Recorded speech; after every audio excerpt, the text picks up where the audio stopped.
This is the first stage of initiation in transcription. So first, when the RNA is finding the promoter, it's attaching to the promoter, it's like me searching up a recipe and finding the instructions. So I look that up, and then I find it, and I'm on it. And then the RNA polymerase unwinding the DNA is like me reading the instructions and scrolling down. This is elongation, the first stage. So when the first stage in elongation this is when the RNA polymerase is moving along the template strand, which is like me moving along the website.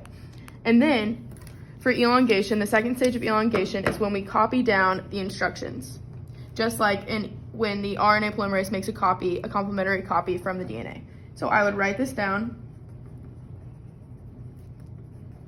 And then the third stage is when the DNA rewinds and it pushes off the RNA strand, so I will X out the instructions and my paper will come off because it will be partially pushed off.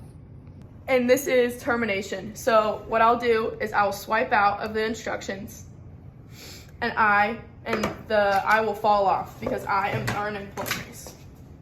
And then the second part of termination is when the DNA rewinds, and so the phone turns completely off like this, and the instructions fall completely off of the DNA string.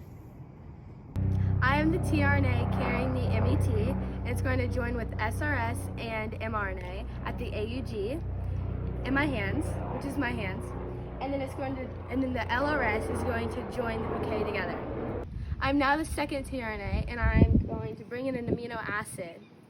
My hands are the peptide bond holding it together. Now the first tRNA, and I'm going to move one flower over, which is the first codon, and then I'm going to fall off. The flowers will move to my hands, which is the release factor, and then it will release a polypeptide, and then the polypeptide will join to form a bouquet.